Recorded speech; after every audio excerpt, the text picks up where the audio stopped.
You're listening to the Options Insider Radio Network, the home of the Options Podcast. For more quality options programs, visit theoptionsinsider.com or search for Options Insider Radio Network in your podcast provider of choice. Listeners can also access all of our programming through our mobile app available in the iTunes and Google Play stores. Select programs are also available via live stream at mixlr.com/options-insider. That's mixlr.com/options-insider. Don't forget to follow along with your favorite programs and submit your own questions for the hosts at twitter.com/options, stocktwits.com/options, facebook.com/theoptionsinsider, or via questions at theoptionsinsider.com.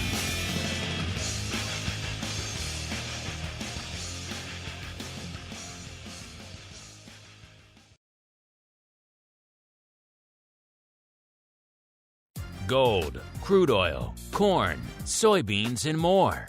With so many tradable products, the futures options market can be an intimidating place. How can you possibly keep track of the latest trading developments across so many different products? Don't worry, we've got you covered. Welcome to This Week in Futures Options, the program designed to help active futures options traders stay on top of this ever-changing marketplace. Each week, we'll break down the top trades, hot products, volatility explosions, and much more. This Week in Futures Options streams live, so be sure to check out our live stream via the Mixlr app. That's MIXLR. Or join our live chat room at mixlr.com/options-insider. Whether you're an experienced veteran or a newcomer looking to separate the wheat from the lean hogs, This Week in Futures Options has the information you can't find anywhere else. This Week in Futures Options is brought to you by CME Group, the world's leading and most diverse futures and options exchange. For more information and educational resources about futures options at CME Group, visit cmegroup.com/options. This Week in Futures Options is also brought to you by FTSE Russell, a leading global provider of benchmarks, analytics, and data solutions. For more information, please visit ftserussell.com, cboe.com, and cmegroup.com. And now, get ready to break down the latest futures options trading activity. It's time for This Week in Futures Options.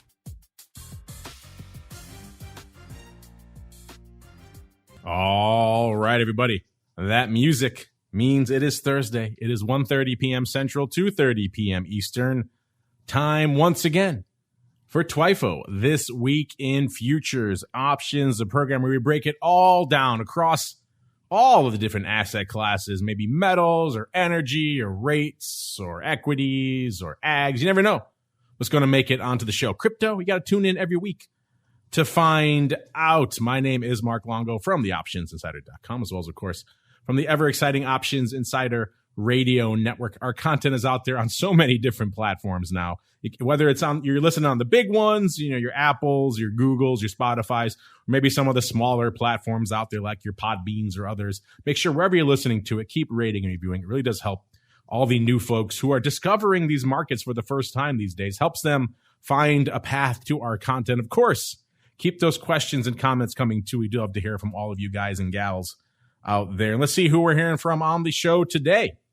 I'm pleased to be joined once again from the mobile FTSE Russell, I should say the southern FTSE Russell studios, Mr. Sean Smith, the managing director of derivatives licensing over there at FTSE Russell. Mr. Smith, welcome back to the program. How goes your sojourn to the south, sir? We're doing good here. Thanks for having me on the show, Mark. I'm looking forward to a great show. And I do have to say it's absolutely sunny and beautiful down here in the south. Well, we'll have to make sure we get the show going before the thunderstorms swoop in and knock you off, right? Because you know that's coming. It comes every once in a while, yeah. If it's a day that ends in Y down there in the southern studios, chances are a storm's going to sweep on through. And also joining us a little bit closer to home, holding down the CME Group hot seat once again, one of our favorites, Mr. Dan GRAMZA, the president over there at GRAMZA Capital Management. He does a darn fine job, if I do say so myself, over there every day with his videos over there at dangramza.com. Check him out if you haven't already. Dan GRAMZA,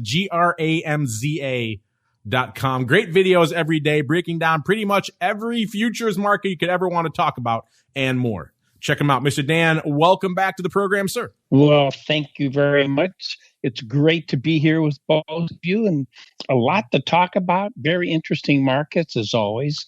I'm excited about us having a chance to look at a few together. All right. I'm excited too. But you know how we have to kick this thing off, Dan? It is time for the Movers and Shakers Report. It's time to find out what's rallying on the light side and falling to the dark side at CME Group this week. It's time for the Movers and Shakers Report. All right, listeners, welcome to the Movers and Shakers. We break down everything that was moving to the upside, a.k.a. the light side, and to the downside, a.k.a. the dark side. At CME this week, you know they trade a lot of stuff over there, so that's a whole bunch of products.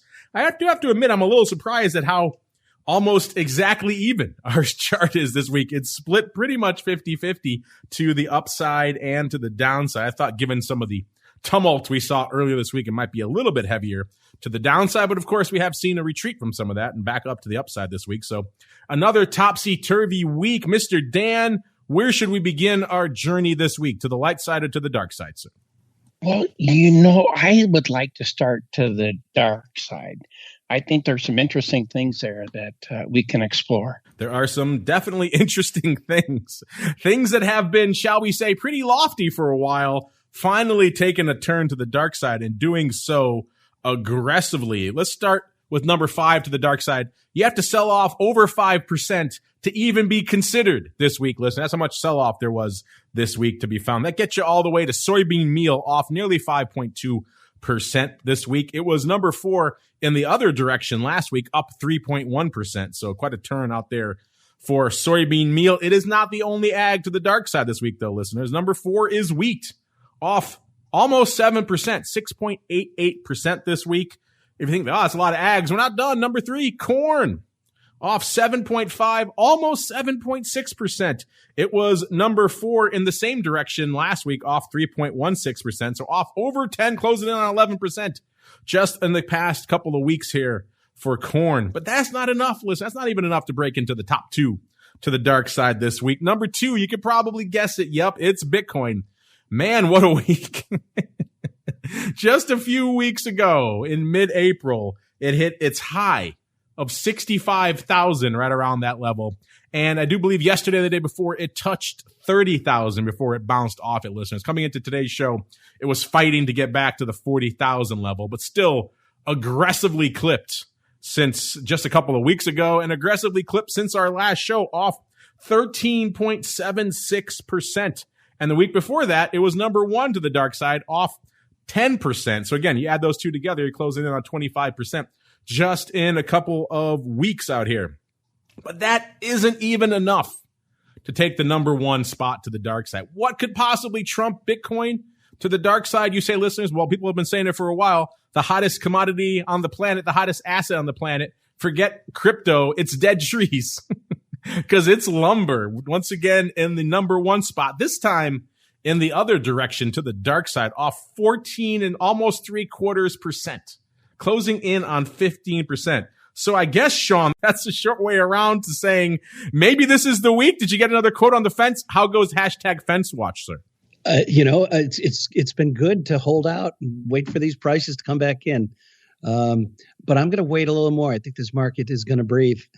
There's more to come. I'm hoping anyway. There's more to come in dead trees. So we're not quite there yet, listeners who are glued to #FenceWatch. Another week or two maybe before Sean can reliably put it in. But we'll keep you glued, keep you updated. The second that fence is being built, we will let you know. Let's move to the light side now A lot of movement to the light side. Let's go out to number 6, actually, because that's where we find the Russell 2000, up about 1.25% this week. It was number 7 in the other direction last week, off nearly 3%, 2.81%. So getting some of that back. Topsy-turvy week this week as well. We'll get to all that in a little bit. Number 5 on the actual light side this week is the Nikkei out there in the yen, up about 1.75%. Number 4, it's the NASDAQ 100, up about 2.4%. It was number 5 in the other direction last week, off a little over 3%. Number 3, it's silver, having a good year and having a good week too, up 2.5% exactly. Number 2, it's gold, taking the lead, the big brother, up 2.85%. And number 1 this week is the Eurodollars, up 7.94%. It was number 5 in the same direction last week, up 3%. So a lot of movement, of course, the Fed out there talking about perhaps putting an end to all of this free money they've been putting out there for a while. In terms of vol advancers and decliners, there's been some interesting stuff. Some of the more interesting coming on the Bitcoin side. The Bitcoin vol actually declining last week, about in the June contract, leading our declines pretty much off nearly 10%, right around 10%, which is kind of interesting because we did see Bitcoin vol get some life to it again. It's one of the interesting stories we've been talking about on our Crypto Rundown show for a while. Is, Bitcoin vol has kind of been in the triple digits for the better part of the past couple of years, except for the last few months when it's been languishing in the mid 70s, and it actually got down to the 60% range not too long ago. And the question was, could it stay there or would it pop? Yeah, it popped. But now it's coming off again this week. So maybe it's starting to act like the old precious metals vol again, where if it gets any bid, it's short-lived. And in terms of vol advancers, there wasn't a heck of a lot of vol advancing this week. The most aggressive vol advancing was all on the ag side, really. It was the short-dated new crop corn, which was up 1.3% this week. And then we have the short-dated new crop August soybeans up 0.8%, tied with the short-dated new crop July soybeans up about 0.8% as well. So not a lot of vol gainers, more vol losers this week. But that's a lot of table setting. Mr. Dan, since you're in our CME hot seat this week, I'll let you choose. Where should we begin our journey this week, sir? Well, I like the idea of talking about the fence. That lumber issue or the dead trees issue. You know what you reminded me of, Mark? And I remember when I would phone in an order in the cattle pit, the fellow who was on the phone had very distinctive voice. And he always knew my voice, too, which always amazes me when guys could do that. But he would say, you bought them at 44.15. You bought 10 dead ones. He called them dead ones. It was his way of referring to the markets. But anyways, let's go back to lumber. Lumber really is a unique market. Our issues now started in 2015. There was a beetle that caused tremendous damage to our forest. And if you look at lumber that's behind this contract, we get our pine, spruce, and something else. What's the other one? There's 3 that we basically get from the northwest of the United States, southwest of Canada, northeast of the United States, and southeast of Canada. That's really where the bulk of our lumber comes from.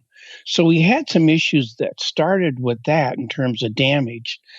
And we've also had some issues in terms of, unfortunately, huge storms have come through, tremendous amount of damage.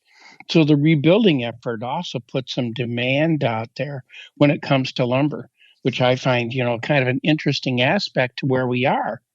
I know a developer who's had 3 new houses that he was supposed to be building this year, they've all been deferred. The average house in the United States has gone up $36,000 in terms of new construction, based on this increase in cost. So it has been significant. What he was saying, when he'd go to the supply yard to buy a few 2x4s that would cost him $10 for a handful, now cost near $100. So it has been exponential, and it has cooled off, as you have mentioned, which I think makes sense. And so right now, for this to go sideways or even cool off a little bit wouldn't be too surprising. But you know what else is interesting? Permits are up. Even though we're seeing some housing starts slowing down because of this increase in cost, permits are up. So what does that tell us? It tells us something about how people feel, which is powerful. One, they're willing to spend money and they're willing to commit to it by getting a permit. And so, and three, that says something about the future demand for lumber. It's not going away. We know that's still sitting there as we see those permits going up. So it's an interesting market. And I think right now, unchanged to lower is where we may be here for a while. It is a fascinating market. Outside of Sean's fence watch, we have been watching the options volume in lumber for some time, waiting for some sign that they're going to start ticking up. I mean, if anything is going to drive some action in lumber, this obscene, absurd, just crazy market we've seen out there for weeks, if not months out there now, should really drive some paper. And it is starting to tick up, listeners. You'll be happy to know. They did a whopping 187 contracts out there. By the way, you guys, as always, can follow along, cmegroup.com/TWIFO or /TWIO. Both of them will get you to our reports. Go down to the drop down. Go down into ags, go to the softs. You'll only find one contract in there, and that's lumber. And that's where we are right now, with a whopping 187 contracts out there. So not a lot to parse, but it's more. It's more than it has been. So that's good to see that it is growing. I guess some folks finally, maybe like people like Sean, they want to hedge those fence costs. They got to get out there in the lumber options. We're at about a 1390 right now, listeners, in lumber. That contract with 8 days to go. The 14.5 calls did the most action this week, a whopping 23. If you're wondering what the vol is out here in lumber, let's go out to July. That's a little bit longer term. It's got 41 days to go. The vol out here is a 57. Now you can say that's high, but again, this thing's been moving like crazy. So you can maybe argue that it's almost too low. It's off about 2 points. So that's more volatile than most of your average equities out there as well, certainly, and even more volatile than a lot of the commodities we're going to talk about later on in the show. So clearly some juice, even though it's off about 2 1/3 points. The action, the calls last week weren't as bid as you might think. Of course, we're parsing only a couple of hundred contracts, if that. So read into this with a bit of a grain of salt. But the calls last week were 2.8% rich. This week, they're 7.3% cheap. The puts last week, 3.3% rich. This week, 18.1% rich. So the puts getting bid up out here in all things lumber. And since we're hanging out in the ags anyway, let's keep on rolling because there's a lot of other ags lighting up our dark side, including corn and wheat. So let's dive officially into the ags. It's time to get our hands dirty exploring the latest options, trades, and trends in corn, wheat, soybeans, and more. It's time to talk ags. All right, everybody, let's dive into the ags because they're lighting it up to the dark side this week. They were dominating the upside for quite a while out there, but this week, a little bit of a rough couple of weeks out here for the ags. Since we have corn on the highest rank there on the dark side, off about 7.6%. We'll start in corn, even though net on this week coming in from Monday. If you look at the This Week in Reports, listeners, of course, it's going to start you from Monday because it's this weekend. When we go back to our movers and shakers, we go all the way back to our last show because obviously there was the rest of the session on Thursday and all of Friday, so you don't want to lose that in our analysis. But the This Week in Reports, when you're dialing on them, they're going to start from the beginning of this week. And from the beginning of this week, corn is actually up about 3%. So it looks like some of that sell-off came towards the latter portion of last week. We're at about a 663.25 right there in the corn. If you're wondering right now, looks like 37% of the paper. And how much paper did it do this week? A little bit more than lumber. 623,000 contracts on the tape right now in corn. So pretty active. And of that, 37% going up in the Dees contract. That contract's at a 551. So a little bit lower out there on the Dees contract. Let's go out to Dees where the vol is. The vol is about a 35.13, off about 1 3/4 points from last week, but still decently volatile, but almost half of the vol of what we're seeing out there in products like lumber, right? Shows you how high a nearly 60 vol is. That's a pretty active contract. In terms of skew out here in the Dees corn, it was 5.3% cheap to the puts last week. This week, 7.1% cheap. So puts getting a little cheaper. The calls last week were where the action was. They were nearly 12% bid. This week, only 3.9%. So the calls coming in pretty aggressively. There was a hefty bid to those Dees calls last week. And in terms of the action this week, the most active contract was the Dees 600s, which are out of the money calls on the Dees contract. Again, we're at a 551 on that Dees future out there. So the 600 calls trading 32,000, almost 500 contracts this week. The big day yesterday, 15, almost 16,000 going up ever so slightly closing. So it looks like a lot of back and forth going up yesterday. About 8,000 going up on Monday, also closing, and about 5,300 today. So maybe that's some of the reason why that call wing has come in aggressively. Some folks dumping those 600s and closing them out maybe a little bit. That's the most active, followed by about 22, almost 23,000 of the 6 halves. Those also traded pretty actively. The big day for them, actually, though, was Tuesday, about 12,200, most of that closing. And then yesterday, 9,000 with about 3,000 of that closing. So closing activity on the 600 and 6 halves in the Dees corn contract this week, undoubtedly why that call skew has come in so aggressively this week, listeners, down 8 points from our show last week. Let's look around really quickly, see if we see any other funky paper out here. It looks like it's mostly on a lot of that upside call. We do see some 700s trading. These are in July for less paper, about 15,000. So if 600 and 650 aren't bullish and optimistic enough, some 700s going up this week as well. Dan, I know you watch every product category out there, including the ags. Anything lighting up your tape this week in corn and or wheat as they take a bit of a break this week, sir? Well, I have to tell you, I think that I'm long-term bullish on these markets. I still feel that the global demand for these products is very high, especially from China. And right now we're looking at what happens in South America. You know, the United States, Brazil, and Argentina are the resources, 3 major producers for corn and beans, for example. So the world's closely watching that. When China goes to buy these products, they do the same thing you and I do when we go to the store. We compare prices and say, which one do I want? Well, they're doing the same thing, only it happens to be countries. And they look at the currency and where is that right now? And what does the yield look like? And what is the quality of that product? But I still think there's room back to the upside. And I think in Dees corn, you mentioned that. I think it's a market that we should see some follow through. From my point of view, and again, I'm not suggesting anyone would do this, but from my point of view, if you and I were long the at the money, if we were looking at the 550 or maybe slightly out, 560 call, the way I would treat it is that technically this market's setting up for some movement. Well, then I'd want to see it closing above 570, 580 within 5 days. If it doesn't, I give it the big adios.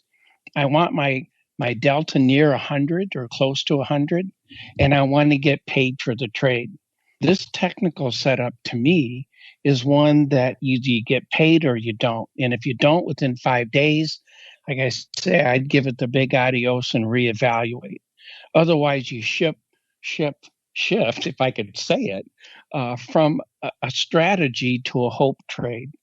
And I think when I look at the markets technically, I'm looking for very specific price action, but also within a certain amount of time. So the corn market right now, I think it still has potential to the upside if it starts to move within the next 5 days. I like that. The big adios. Is that a technical term for you, Dan? It is. I don't know how that started, but it's just how I think. But, you need to get that for your website. It's thebigadios.com taken. You should grab that during the show here. That would be a great URL. I would love to send people to the Big Adios. I may have to borrow that. I never really thought about it. Just anyway. See, that's why you come on these shows, Dan, for the free branding advice. It's all gold here. It's all gold here on the shows. Let's check out what's going on out here. Since we're hanging out in the ags, let's look a quick check at wheat too, because wheat is right behind corn on our movers and shakers to the dark side, off nearly 7%, 6.88%. And all the ag heads out there, they love it and they want more all the time. So we'll give you some more today, including wheat. By the way, wheat active, but not as active as corn. Corn, we had north of 600,000 contracts. Wheat just a tick below 100,000 right now. So obviously less active than corn, but still a pretty active contract out there. That front contract in the wheat at a 676 right now, off almost 4.5%. Just this week alone. So unlike the corn where we saw, looks like the sell-off was dominated by last week, the sell-off continued here this week in the wheat. In terms of where the action was, 47%. So almost half of this 100,000 contracts coming in the contract that has the day to go. So getting back out to the short dated crops a little bit again. So kind of hard to parse the skew. Let's go out a little bit farther out. Let's go to the July contract. They did 36% of the paper there. That has about 36 days to go as well. So that's a little bit easier to parse. That future at about a 676, like we said. The vol out there, if you're wondering, about a 35.5 in the July wheat. That's down almost 3 points, 2.85 points from last week. Let's look at the skew. Last week, as you might imagine, the calls were all the rage. They were 11.1% rich. This week, they've come in a bit, about 5.4%. Maybe not surprising given that we've seen some of that upside lust start to fade out there in these ags. The puts last week, 5.5% rich. This week, 4.8% rich. So not a lot of change in the puts. And in terms of the most active contract, it was the 680 puts going out tomorrow in the June contract. They did about 5,000 contracts.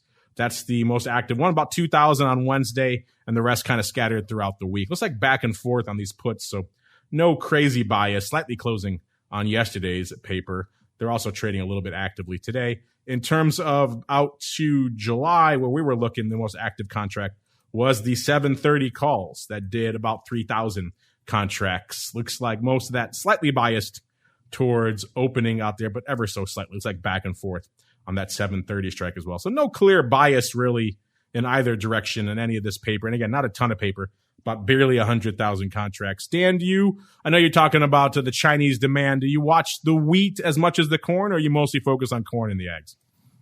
No, corn, beans, and wheat, I think all have their own unique characteristics, Mark. And I think the wheat market, to me, looks like it's trying to slow down a bit. And that's what we're seeing. The rhythm is the right kind of rhythm. And what I mean by that, if you look at yesterday's action, we had about a 20-cent move or so. And what we're looking for today is for a smaller range. In other words, about a 10-cent range. And that's basically about where we are. I think that makes sense in terms of that kind of aspect.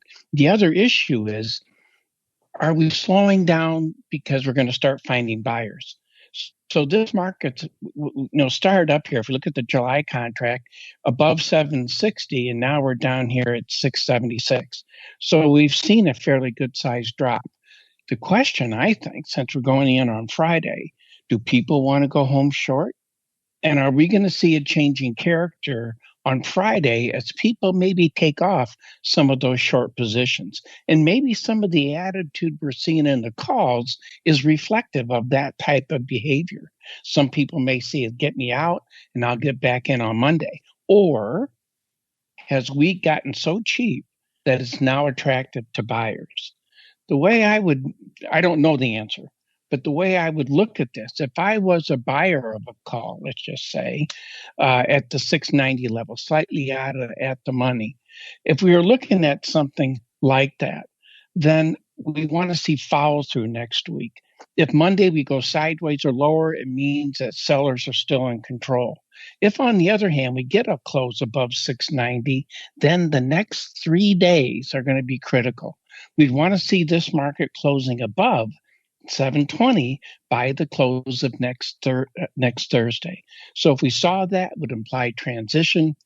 The options may be a way for us to position ourselves for that. Right now, the trend is down, and at the current levels, nothing telling us to be a buyer, but I think we should be cautious on the short side and possibly looking for a buying opportunity in this market. Dan, I do have some bad news for you. While you were speaking, I checked. I was going to surprise you by getting you the bigadios.com. Unfortunately, it is taken, sir. It is not available by, looks like, a publisher of crime fiction. So there you go. You have some competition for the trademark of the Big Adios. As we keep on rolling into our next segment, it is time to break down some equities. It's time to explore the volatility swings, skew changes, and hot options trades in your favorite indices. It's time to talk equities. All right, everybody. Let's talk some equities. You guys know where to go to find it. Go back to that CMEgroup.com/TWIFO drop down. Go back out to the equities section. pretty easy to find equity indexes. Then go into the U.S. index where you will find the Russell 2000. I like to hit select all, but then again, it's up to you what you like to parse out there, listeners. And a lot of parsing to be done in the world of equities and indeed in the world of volatility. What a topsy-turvy week we had, listeners, as things were moving all over the place. We're selling off, we're rallying. Sometimes we're seeing that in the middle of the day. Vol is spiking, vol is selling off. We're kind of in the latter portion of that right now, as most of the major indices are feeling their oats yet again. They're rallying, the vol coming off quite aggressively. Let's start in RVX land, the VIX of the small caps out there at about a 23, pretty much exactly, puts it down almost 10 points. Remember, we were north of 30 last show, about 967 from last show, even though it was trading almost 26 earlier today. So still has some juice left in it, but a lot of that juice getting wrung out. That's 23 is the lowest we've seen in a while. A VIX coming into showtime was about 20 3/4 or so, puts it down about 4 points from our last show. Got as high as, I believe, about 25 and change earlier this week. So we saw a lot of juice out there in just the vol landscape over the course of the past couple of sessions. Forget about the past week. And then, of course, we have VVIX. Yeah, VIX topped out at about, it's like 25.13 earlier this week. So a wee bit shy of that. VVIX at about a 127 coming into today's show. It's up about 1 3/4 points from where it was this time last week. That hit a high throughout the week of about 138. So that got pretty frothy as well, particularly as we were selling off pretty aggressively yesterday. And VXX, well, let's move on from VXX to VolQ. Let's go to VolQ, aka the at the money vol of the NASDAQ 100, aka the newest tradable vol product over there at CME land. Guess where it is again, listeners? Right back to 22. It seems to just love to be glued to 22. I take it back. It's 22.01 right now. That's back down about 4.5 points from where it was. It hit a high of 25.65 during the week. So it did move away from the 22 strike ever so briefly, but now it's right. It's like there's a magnet on that 22 strike, and the equity vol and the NASDAQ vol just can't get away from it. It just keeps going back, glued to that 22 strike. That puts that VIX to RVX spread, so the small cap to large cap vol spread, a little over 2 points, about 2.25 points. And guess what, listeners? All that movement we've seen in RVX has just annihilated that spread. That spread is usually much wider, like 8 points and change. This week, 2.25. That makes that spread, about almost 5 3/4 points tighter. So small cap vol taking it on the chin this week, I think is the technical term. And the VIX to vol Q spread about 1.2. That's about 1/3 of a point. That one doesn't move as much because we see VIX moving, but we tend to see vol Q tending to hang out around that 22 level. So wherever VIX is, that's where that spread is. But that's an annihilation of small cap. So we got to start with Mr. Sean. Sean, a lot going on in the world of small cap, in particular that vol, that spread coming in like crazy this week. So what's been lighting up your tape out there in small caps this week, sir? You know, it's really interesting to see such a drop in volatility with the index being so volatile this past week. But you know, it's one of those signs today. Today, the Russell 2000 is rallying quite a bit. So there's been this intraday volatility has just been all over the place, as you've mentioned. So it's just been a real incredible opportunity for derivatives traders to take advantage of those big vol moves and actually being able to take advantage of them during the trading day. It's really interesting to see because vols usually don't intraday move so much. So I'm just really it's just a really should I say move in different directions is the point I'm trying to make there. And I'll let Dan talk more about those types of moves, but really interesting to say. But, you know, lots going on in the world of Russell. As, you know, you all know that May 7th was rank day. We have some big milestone days coming up every Friday, the month of June, with additions and deletions to the Russell 2000. And with the index moving around, those stocks coming in and out are really looking interesting, or will be looking really interesting as we see these levels throughout the month of June. And of course, we have the big recon day, June 25th, the last Friday in June. So lots going on. There's a lot of webinars coming up in regards to recon, both SIBO, June 4th, we're having one. SIBO's having one on June 9th, and there's going to be one later in June as well. But I'll fill you guys in on all of that as we get closer to those webinar dates. But interesting trade. One of the best things that I always love to mention is the liquidity you can find with our partner exchanges in regards to these products. The mini Russell over at SIBO Global is trading fantastically with good tight markets with their market makers providing tremendous liquidity, and the order flow from the clients. Clients are having a fantastic experience. CME Group, their volumes have just exploded. They're 200,000 average daily volume contract days. The micro is exploding in volume as well. Open interest is tremendously strong. The product's being used as an investment vehicle as well. So it's just been fantastic. That number sounded kind of low to me, Sean, when I said 23, so I went and checked it while you were talking. It looks like they got a stale quote on that one because I checked it again right now. It's at about a 28. That makes more sense to me because 23 seemed very low. So that puts that spread much wider then. That puts that spread at about 7.25 points. So you're off about 5 points, 7.25. So that makes more sense. It's still come in, but that 23 just seemed way too low. So obviously, way too low. Old data point there. Yeah, we were at 32 last week's show, I think, and we were always talking about the number hovering around a 30 vol as of late. So when I saw that number 23 today, I was like, I had to take a double look at the numbers myself and was really shocked by that. So thanks for mentioning that to the audience. Your intuition proved correct, sir. Once I saw that, and I said, that doesn't sound right. It didn't ring true to either of us. All right, let's move on. Mr. Dan, sir, what's ringing true to you out there in the lands of equity and volatility this week? Well, I like it. I like the action that we're seeing. I like the structure that we're seeing. The Russell, let's start with that guy there. That one really does surprise me because one of the things we want to be sensitive to is the Russell does have a tendency, and we've seen it in the past, lead the other indices. And it's because those mid to small cap companies can be a little more agile in terms of movement. One thing we want to remember with these other indices, like if you look at the S&P 500, 45% of the revenue for that index comes from outside our country. And so there's tremendous influence in terms of international as well as domestic impact on that indice. And the Russell, it's a little bit less so because it's more of a smaller mid-cap company focus. Not that they can have international income, but it's not as large a piece of it. Plus, the last 2 days, we've been, from my point of view, what I say buying the break. In other words, we've come off last couple days. But if you go back just 4 days ago, we had a nice big push to the upside in the Russell. All the action that we've seen in the last 4 days have been inside the range of that one large move, that green candle. And so what it says to me is the bias is still to the upside. I'm looking for an up move in that market.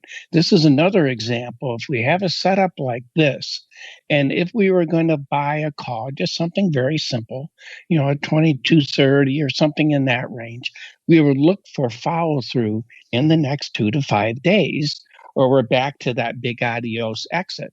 But the reason for that is structurally, I think we have a positive trade setting up. The other aspect, we look at the other indices, do people want to go home short? I don't think so. We're seeing buyers coming in across the board in the indices, and I do look for follow through to the upside. One more thing when it comes to the indices that I find, kind of interesting, and that's just the evolution that we've seen with these indices. If you look at the S&P, it's got an interesting characteristic in terms of how it's evolved. The concentration in that index has changed over time. If you look at, it's more concentrated, let's say it that way. In the last 50 years, the 5 largest companies in the S&P, we always talk about NASDAQ, but the 5 largest companies in the S&P represent over 20% of that index. It's market total value. So there is some impact with just a few of those entities, few of those names that are in that index. But I'm bullish. I'm looking for movement to the upside. I'm looking for confidence as we go into the weekend. Just one more thought, and that is, I think if we finish tomorrow like we're seeing today, I don't look for a huge move, but I look for a positive move. If we get that kind of movement, the big deal, it's going to be the Sunday night open, which is 5 o'clock Chicago time. It's when these futures markets open up at the CME group. And that will set the tone, because tomorrow, when we close on Friday, Asia has not had a chance to react to what we're seeing here. And so from my point of view, you want to see them begin with confidence. Asia has a tendency to put their low in on Sunday night when we see a strong close on Friday in these indices. So I think you and I should keep a close eye on that opening Sunday night, which is Asia's Monday morning open. Yes, I'm keeping a close eye on all these quotes here as well. It seems like SIBO, Sean, disseminating a stale quote for RVX. That's the problem. Their site looks like it hasn't updated in over a month out there. That's what's gumming up the works out here. But we found a workaround to get you folks the latest out there in all things small cap. I know, Sean, this has been catching your eye as well. What else is catching your eye, and what else is lighting up your tape out there in the world of equities and indeed volatility, Mr. Sean? I will. I'll reach out to SIBO and find out what's going on with their data there in terms of the updates that need to happen. So I'll be on that after our show today. But I just wanted to jump on the back of the Big Adios man, Dan's comments about the Russell 2000 and its makeup, with the S&P being 45% international. The Russell 2000 are those much smaller domestic U.S. stocks, as you mentioned, but they do have an exposure to the international markets. But I would say the majority of that is because they supply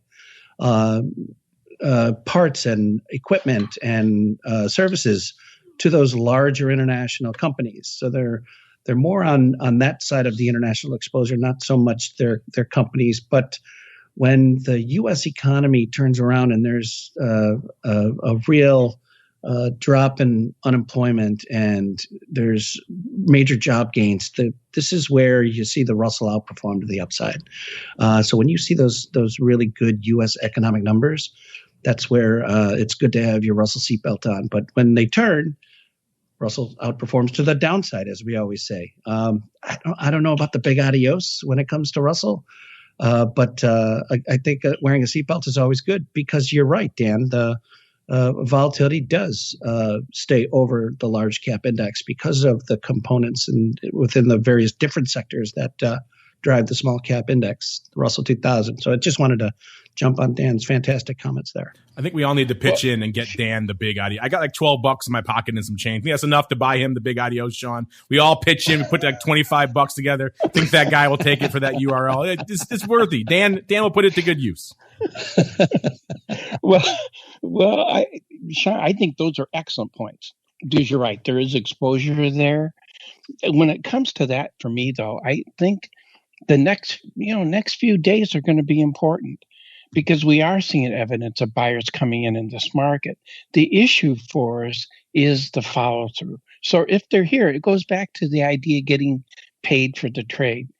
From whether I'm doing futures or options, I put time parameters around it because I don't want to overstay my welcome.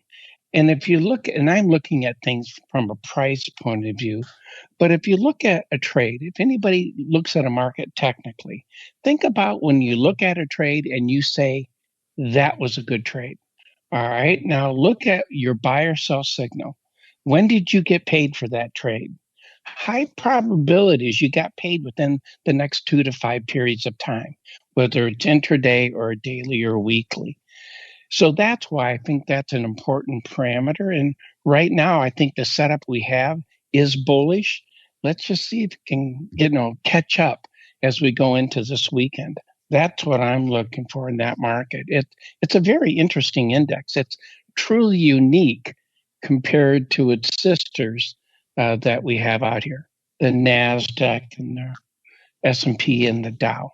I know what you folks are looking at when it comes to all things small cap. You're obsessed with the small delta calls. So let's see if that obsession is carrying over to this week, listeners. You know where to go. Go to the drop down, go to equities, pull it over to the Russell 2000. You'll see decently active week out here. We're at about a 2196 coming into showtime. So since the start of this week, a little bit shy of the 22 handle, off about 26, almost 27 handles, about 1.2% from the start of this week. And you know what? It's not the small delta calls anymore. It's actually looks like the smaller delta puts are back in vogue out here, which again, given what we've seen out here in the index of late, kind of hard to argue with. I know 24 half calls were pretty popular for a while there. Now it looks like the 20 half puts are leading the dance out here this week, listeners. That seems to be the most active contract on our tape here by a country mile. These are going up out here in June, so a little bit longer term, this time about a month or so to go. So not quite all the hot weekly action, but so small delta puts as opposed to small delta calls leading the dance out here in Russell 2000 this week. Will that get it? Will that continue? Will that persist, listeners? I guess we'll find out as we keep on rolling into our next segment. Dan, we got time to squeeze in one more before we start squeezing in some of the listeners. So where should we hang our hat next, sir? What's lighting up your tape this week? Well, let's take a quick look and see what is happening. And what I find interesting is what's going on in the currency markets. We're seeing some action there when it comes to the euro, the Swissy, Japanese yen. So I'm looking for the currencies to get stronger. So for a weaker U.S. dollar as we go into this weekend, gold, the bias is for a move to the upside. And from my point of view, I'm looking for kind of a sideways move as we go into the weekend. Silver also is setting up for a potential move to the upside, but the next 2 to 5 days, very important for silver. If buyers are here, we're closing above 29 even. That's for July contract by the end of next Thursday or so. We'd want to see that kind of movement. Gold, we'd want to be above 1900. But gold, these are excuse markets. They need a reason to do something. That's what drives them. So do we have high inflation? No, not really. Do we have a weaker dollar? Yes, we do. Do we have uncertainty in the marketplace? Yes, we do. So there are some components that could drive this market. I think they're more bullish than they are bearish in that regard. And I guess the last one quickly would be energy. The crude oil is doing exactly what crude oil should do, and that's get a little bit weaker. I like the action that we're seeing in that market. I look for a $5 to $10 range really for the rest of this year, unless our economies get turned on a little bit more. So it's a very interesting market from not only the U.S. point of view, but also internationally. We are seeing demand picking up. China's buying more and more of our crude. India is also. So we're seeing our exports now are bigger than our imports. It's the first time I think we've had that since 1949. So we're seeing some interesting things in that market. And gas, natural gas is one that I thought we'd get a move back above $3. We did for a bit, but it's also cooled off a bit. So I'm looking for a sideways move in that market as well. Well, you hit on a hot one there, silver. We haven't done the metals on the show in a little bit, so let's squeeze in really quickly the latest hot, precious, and shiny thing. It is time to talk some metals. Werewolves beware. It's time to explore the options activity in silver, gold, and other shiny things. It's time to talk metals. All right, everybody, let's do it. Let's head on out to the metals. You guys know where to do this. Go into that drop down, go out into the metals. It says it pretty simply, and there's a bunch of different selections in there. Go to precious metals, go to silver. That's where you'll find us today. Good little run again this week, up 1 3/4% since the start of the week. We're at about a 27.85. So our good buddy on the option block, Mr. Uncle Mike, got a bit of a smile on his face. He's a long-term silver bull out there. Good run here for all things silver. Coming into showtime, we're seeing, looks like the July contract doing the lion's share of the paper, about 40% of the paper. By the way, how much paper is that? About 34, almost 35,000 contracts in silver. So a decently active product, but again, it's not even a corn, let alone a wheat out there. Less paper in silver than those products.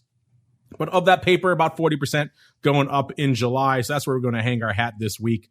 The vol in here, in case you're wondering, about a 27.75, up about half a point. So managing to stay frosty out there from a vol perspective, which it's moving. So kind of hard to argue with that in terms. Actually, I take that back. The vol is about a 32.38, up about 2.75 of a point. So that's even higher than the 28 level. So a little bit of extra juice out there this week. And again, hard to argue with that. In terms of the skew out here, let's get the puts. The puts last week, 3.2% cheap. This week, 4.6% cheap. So puts getting cheaper. Calls, 5.6% rich. This week, 6.7% rich. So the calls up about 1.1 points this week, which again, hard to argue. We're seeing more upside out there this week. And in terms of where the action was out here, the most active contract, we're closing in on the 30 handle. So I guess it makes sense that the 30 calls in July would be leading the dance out here with about 2,100 contracts. Doesn't sound like a lot, but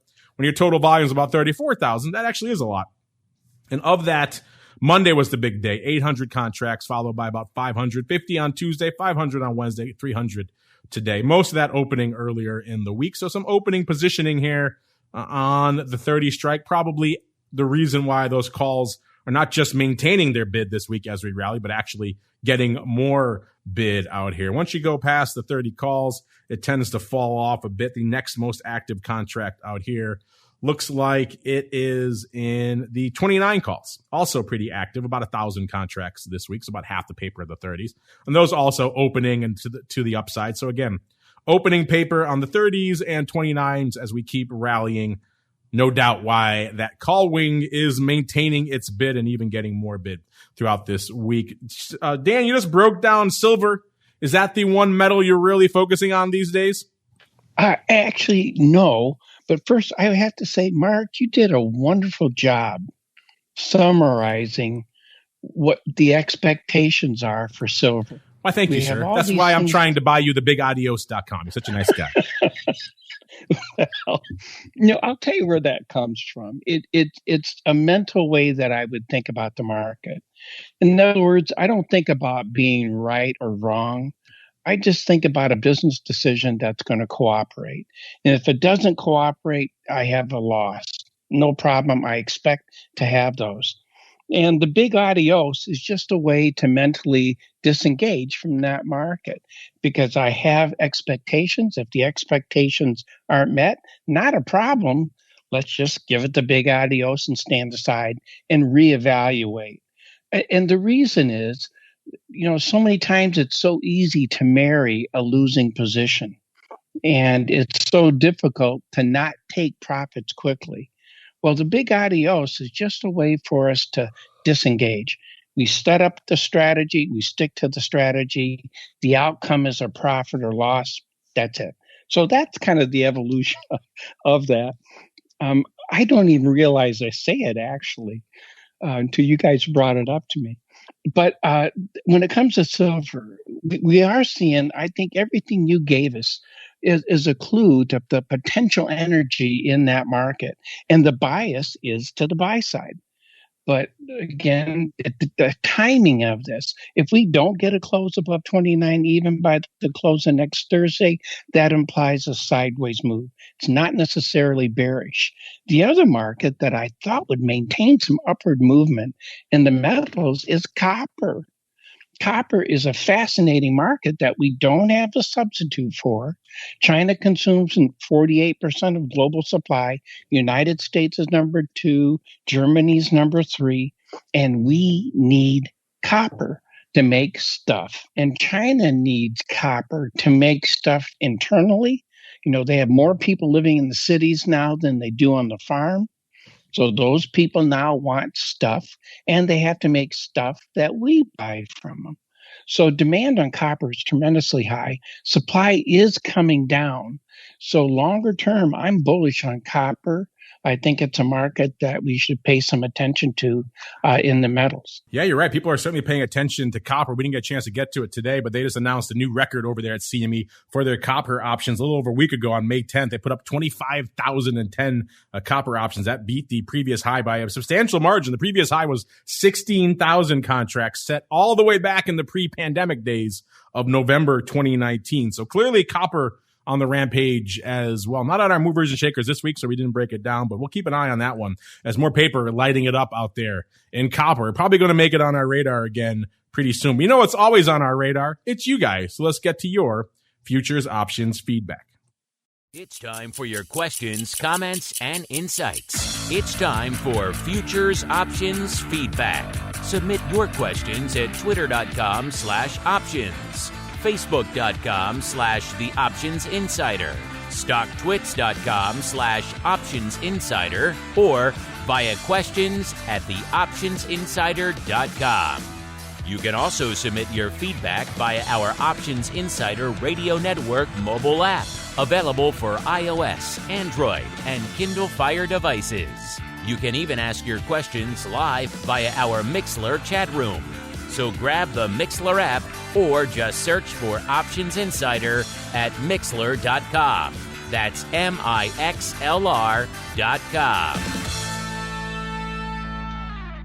All right, everybody, let's get to it. We're kind of run up against it. I want to make sure we get to this question here, which is pretty timely. So I'm going to skip down to this one here from Eli. Eli says, hey, guys. Well, hello, Eli. He says, can you give us an update on the cross-asset correlation? Seems like a good time to break that down given the recent volatility out there. I agree with you, Eli. It is a good thing and a good time to break it down. I've had this on my radar to talk about for a while there on the show. If you guys are subscribed to the premium version over there at Bantix, you get the full suite of tools. You can check this out for yourselves. Unfortunately, it's not available over there, cmegroup.com/TWIFO. They got to hold back some stuff for the paying customers, right? And this is a pretty cool tool. I definitely encourage you, if you are using the premium version, you should be checking it out because it really does put the lie and kind of the answer to some of these questions people have about, what really is correlated these days and how are things moving? The old saw, when things hit the fan, does correlation go to 1? Well, let's find out. We ran 2 different scans right before the show. First, we did over the past week. So kind of keeping with our This Week In theme, let's see how the correlation has been over this crazy week. It's been a very topsy-turvy week. Let's see if there's any surprising positive or negative correlations. The most positive correlation we found, this is kind of weird, British pound to heating oil, 92% correlated. Not two you usually mention in the same sentence. So that one kind of stuck out to us. We also saw silver correlating very positively to crude oil, about 74%. And then we saw RBOB to silver even more, 84%. So energy to silver, pretty strong correlation. When they ask this question, they secretly really mean, how does Bitcoin stack up? So Bitcoin to the Russell 2000, 62% correlation over the past week, and to the NASDAQ even stronger, 71%. In the negative category, this kind of intrigued me, maybe worthy of further analysis. Everyone always talks about Bitcoin as that uncorrelated, or perhaps some people think negatively correlated asset. But if you want a good negative correlation, a good place to look, maybe class 3 milk. It's negatively correlated to everything out there. Copper to class 3 milk last week, negative 86% correlation. Class 3 milk to the 2-year, negative 70%. Class 3 milk to wheat, negative 55%. So a little bit of good negative correlation. Now, of course, that's just 1 week. So take that with a bit of a grain of salt, but a very volatile week. So it's important if you're going out there buying different assets to diversify yourself that you understand these numbers. Let's dial it back a little bit farther now. Let's go to the beginning of this year. So the beginning of this year till now. So year to date correlation, because anyone could argue this has been a pretty unprecedented year. Let's see how this correlation stacks up. And when you dial it back that far, listeners, it changes the game a bit. Most of these correlations are pretty much in the green, pretty firmly. So we're seeing a lot of these assets are mostly positively correlated. There's a little bit of negative correlation in there, but for the most part, we're seeing mild to modest to strong positive correlation kind of across the board, which again, if you're looking at some of these assets to hedge against some others, pay attention to that. Let's go to the strongest positive correlation we've seen over the course of this year to date. Not surprising, you're going to find that inside the same complex. So the strongest correlation was heating oil to WTI, 97%. similar contracts. So that makes a lot of sense. Followed by RBOB to heating oil at 91%. Again, intra-complex correlation, not that surprising. Let's break it up a little bit. Let's go, to the equities. We see something similar as well. S&P to the NASDAQ, 88%. Gold to silver, 76%. That bears watching. We know silver has outperformed gold of late. So that ratio and that percent of correlation is kind of interesting to watch. The Russell 2000 to the S&P, even though Russell 2000 has been on the tier this year, still about 75% correlated to the S&P 500. The 10-year to the 2-year, 65%. And the NASDAQ to the Russell 2000, 61%. So those are the strongest positive correlations we saw over the course of this entire year to date so far. Everyone also wants to know Bitcoin. So let's get to Bitcoin.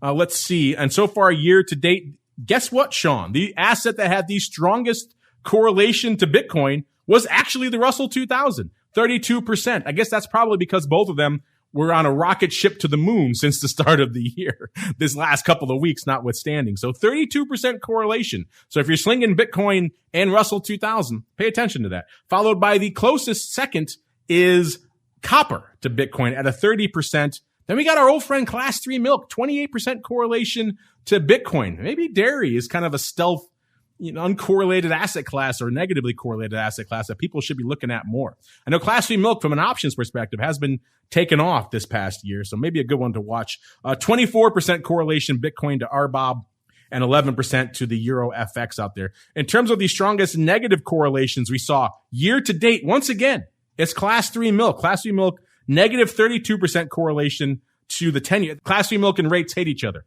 Negative 31% correlation for the Class 3 milk and the 30-year, and 30% correlation negative, I should say, from the Class 3 milk to the 2-year. So there you go. A quick breakdown. You can run it for yourselves.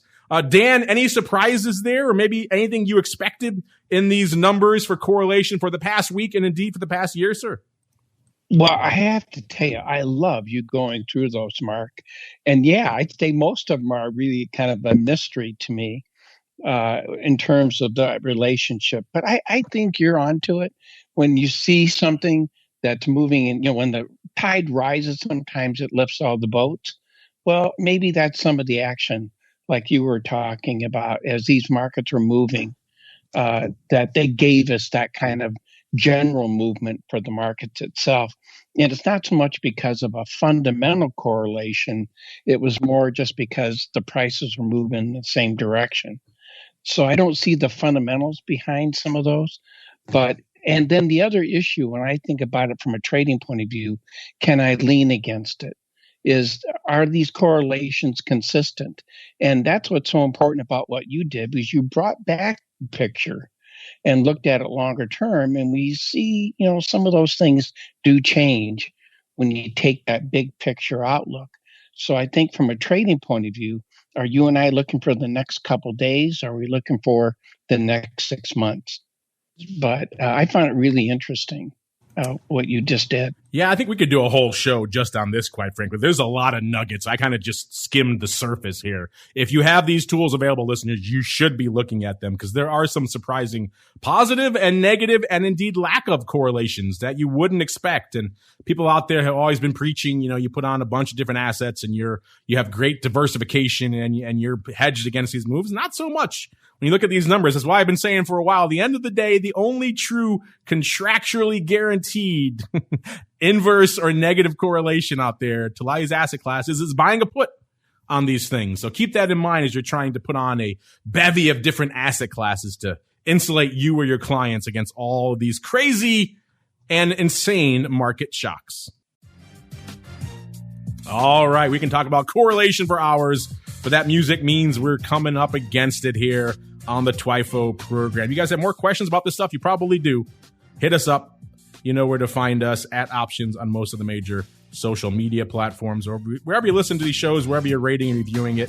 You can't ask questions there. That's a slower way to get to us, though. At Options or questions at theoptionsinsider.com also works pretty well. If you listen to live, you get bumped to the top of the list. But before we go, let's go back around the horn. Let's start with Mr. Sean while he's keeping an eye on lumber for #FenceWatch. Mr. Sean, if folks have questions about these correlations or these volatilities or all the movement going on in the Russell 2000, where should they go? What should they do, sir? Hey, Mark, first of all, just thanks for having me on the show. And Dan, it is always a pleasure to be on the show with you. And I said it the last time and probably the last 3 times we've been on the show together, I could listen to you all day. The stuff you talk about is absolutely fantastic. It's like market informative and so relevant to today's markets. It's just fantastic to be on the show with you. And thank you for being with us today. I'm at FTSERussell.com is the website where you can get all the information in regards to our FTSE Russell indexes on a global basis. And you can reach me at Sean.Smith at LSEG.com. Just LSEG.com. There you go. FTSERussell.com, the place to go for all this data. You folks are always asking about this kind of stuff. What's going on? What's driving this or that in the Russell 2000, the Russell 1000? FTSERussell.com, the place to go. Give them a follow on the old Twitters as well at FTSE Russell. And you know where to go to find Dan. It's the BigAdios.com. I wish. No, it's Dan Gramza, GRAMZA.com. At least until I can score him that sweet URL. But Mr. Dan, if folks head over to dangramza.com, what are they going to find, sir? Well, they're going to find a free video that looks at 22 different markets, stock indexes, currencies, interest rate, metals, energy, and agricultural markets. The idea behind that is if you've never looked at futures, it's one way to get a feel for how they're unfolding. So you hear my comments on what I'm seeing. You'll see red and green lines, which represent bullish or buy or sell levels. I'm not suggesting that anyone follows those, but I'm trying to show how I would look at managing or identifying trades in those markets. And it lasts about 2 to 3 minutes. And if you've only traded stock indexes, maybe there are some other markets you might find interesting. And that's one of the reasons why we look at so much. Plus, you know, the capital moves between all these sectors as you guide us through this, Mark. That's what we're seeing. We're seeing capital coming out of interest rates and going into stock indices, for example. So that's the intent behind it. And if somebody wants to send me an email, probably the easiest way to do it is at DMGRAMZ, like in zebra A, at att.net. Wow, you do 21 markets in 2 to 3 minutes? You must talk faster than I do, Dan. 22. No, on that one, I'd pick out the highlights, the things that are moving. So I pick something from every sector. And so we can kind of go through it quickly to see what happened and what do we expect for the next day. All right, check it out for yourselves. DanGramza.com. Sean, anything else to add before we roll out of here, sir? Yeah, one more thing. Dan, I'm not going to say big adios to you today. I'm just going to say a big hasta luego, which means see you later. There's no adios. That's great. Yeah, I just wanted to like that. Thanks, Sean. And thanks for having me, Mark. I really appreciate it. Sean, it's always great to be with you. Always. I really enjoy that. Thank you. It was fun having you on there, Mr. Dan. Hopefully by the next time you come on, we'll score you that sweet URL. Speaking of sweet URLs, you know where to go to get all this data and a whole bunch more. CMEgroup.com/TWIFO, TWIFO, or /TWIO, TWIO. Both of those will get you to all of our This Week in Futures options goodness. You can run them all the time. You want to dive into that Class 3 milk, see what's going on there? Be our guest. You want to do it at 2 a.m. on a Sunday? Be our guest. It's always live, always calculating for you. CMEgroup.com/TWIFO or /TWIO. On behalf of everybody over there at CME and Sean, everybody over there in FTSE Russell land, and Mr. Dan, and indeed myself, I thank all of you out there for downloading, streaming, subscribing, for listening live. Remember, we got a big event coming up next week. Option Block 1000 on Monday. It's hard to say that with a straight face. 1,000 episodes. So we're going to have our big spectacular on Monday. We're not done this week either. We're coming back tomorrow for volatility views. A lot of vol to break down this week, so look forward to that one. And we're back again next Thursday, another episode of This Week in Futures Options. This Week in Futures Options is brought to you by CME Group, the world's leading and most diverse futures and options exchange. CME Group's markets help individuals and businesses around the world manage risks and seize opportunities. CME Group offers the deepest and most liquid options on futures across all asset classes, including interest rates, equity indexes, foreign exchange, energy, agriculture, and metals. For more information and educational resources about futures options at CME Group, Visit cmegroup.com/options. This Week in Futures Options is also brought to you by FTSE Russell, a leading global provider of benchmarks, analytics, and data solutions. Investors in the U.S. and around the world are using FTSE Russell indexes to benchmark their investment performance and create investment funds, ETFs, structured products, and index-based derivatives. Many Options Insider Radio Network listeners will be familiar with the Russell 2000 Index. Russell 2000 futures and options are currently trading on the Chicago Board Options Exchange and CME Group. For more information, please visit ftserussell.com, cboe.com, and cmegroup.com. This broadcast is intended for informational and educational purposes only and does not constitute trading advice or the solicitation of purchases or sale of any futures or options. The rulebook of the applicable exchange should be consulted as the authoritative source on all current contract specifications.